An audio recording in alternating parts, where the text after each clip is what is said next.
Color Out of Space is the 2019 film adaptation of H.P. Lovecraft's 1927 horror sci-fi short story titled The Color Out of Space.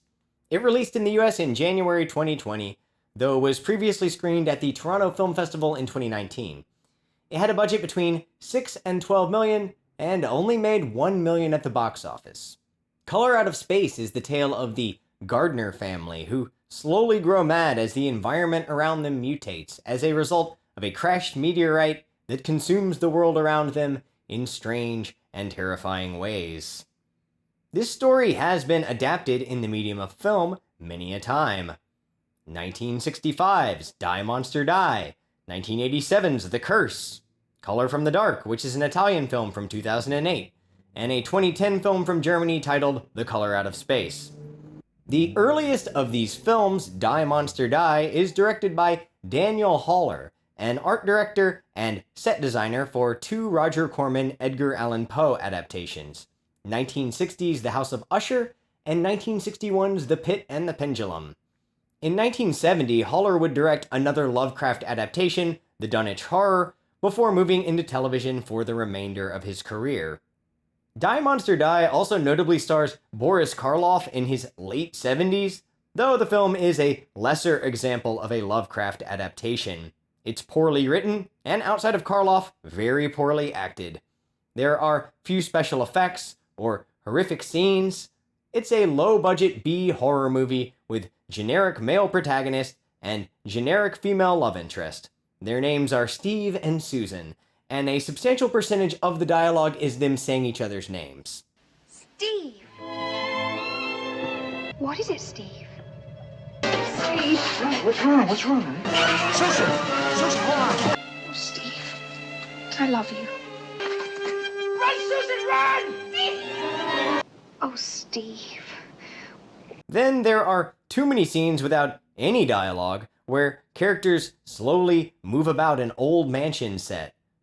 In the case of Die Monster Die, there's not any tension, it's just boring. This would be a perfect film to put on if you want to fall asleep. 1987's The Curse stars Will Wheaton, although I haven't seen it because it's a rare film with the Blu-ray combo of The Curse and its sequel selling for $120 on Amazon. DVD prices are somewhat more reasonable in the $30 range, so if I decide to watch it, I might go that direction. I also have not seen the Italian and German adaptations of The Color Out of Space, but I will reference Die Monster Die as I talk about the 2019 film, so there will be spoilers for both and the original short story as well. The 2019 film adaptation is mostly on point when it comes to capturing the source material, though there are levels of gore and body horror not present in the short story. Nicolas Cage goes appropriately over the top as Nathan Gardner, an American father and farmer whose water and land have become corrupted. This isn't the most over the top I've seen from Nicolas Cage, but he definitely brings a lot of his special brand of weird energy to the role. You know, I did everything I was supposed to do. I followed every fucking rule in the book. In the end, they still fucking taste like shit. You know what? Whenever you're watching a movie with Nicolas Cage, you're probably looking for that one perfect freakout moment, and here it's an old horror trope, the car that won't start. You fucking cocksucker! You cocksucker! You cocksucker!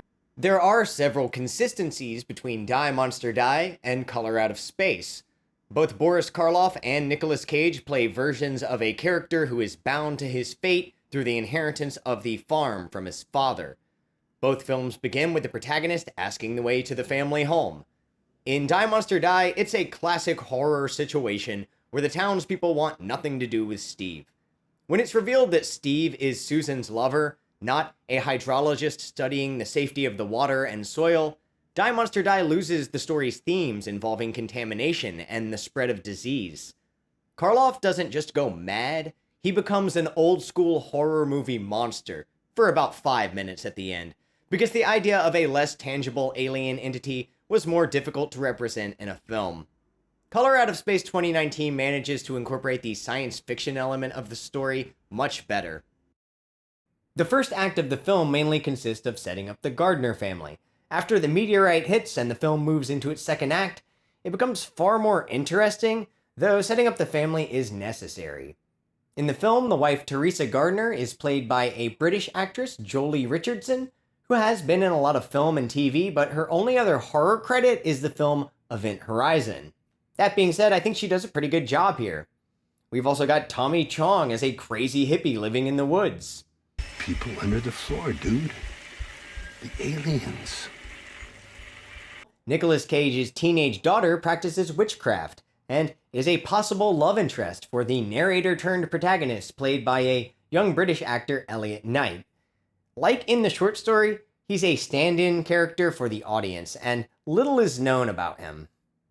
The musical score by Colin Stetson uses some spacey synthesizers and ambient bubbling sounds that make the soundtrack stand out from typical horror fare.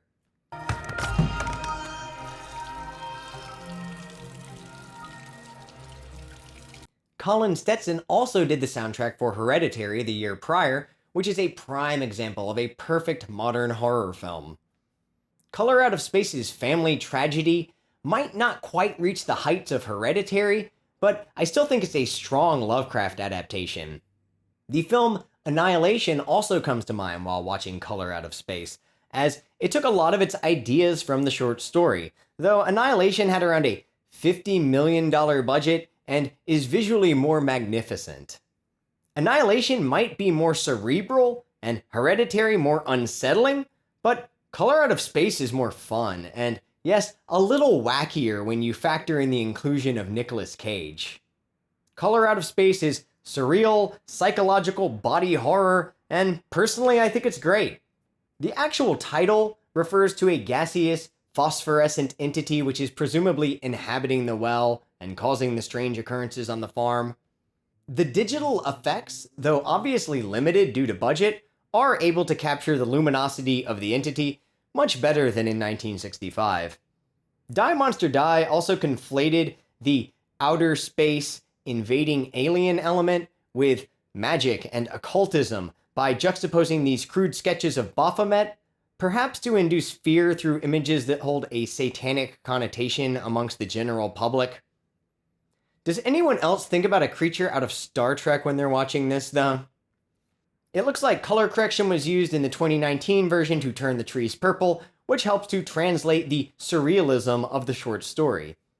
The crop coming in too soon and unusually large is seen in Die Monster Die, as well as the mutated animals, but the limitations of the budget and the technology of the time are evident.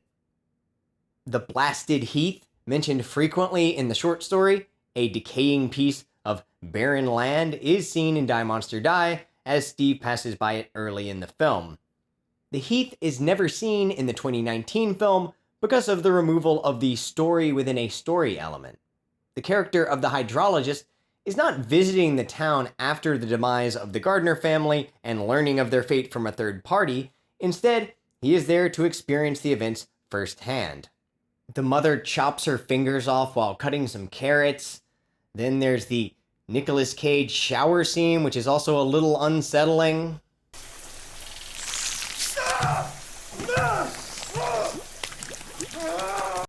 With some really disturbing body horror, the younger son and the mom merge together into an unholy monstrosity, perhaps kind of a child returning to the womb kind of thing. The other son climbs down into the well. Nicolas Cage has to shoot his mutated alpacas. It's really gory and gross, but effective in providing a horrific spectacle. The downfall of the family is characterized by real-life horror along with the supernatural, as the mother is suffering from cancer, and there are allusions to alcoholism as Nathan Gardner loses his mind. I should have grown barley. Ain't that right, Dad?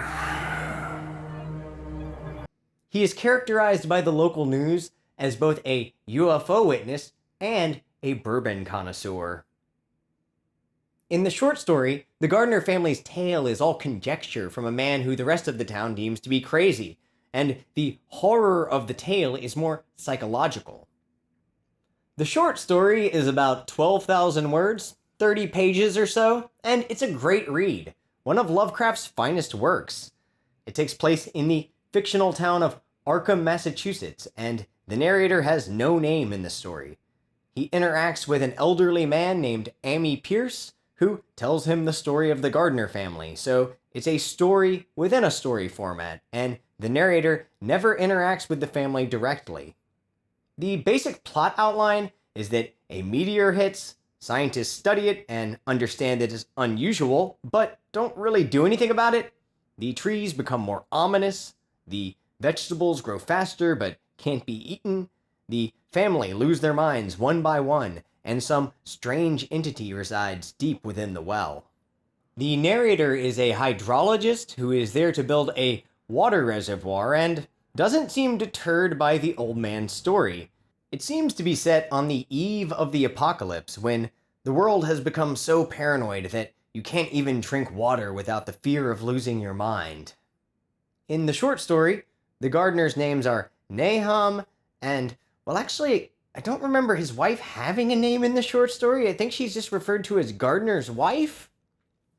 And the children are all males there, named Thaddeus, Merwin, and Zenas. In the 2019 film, they're modernized into Nathan and Teresa, with the daughter Lavinia and the boys Benny and Jack.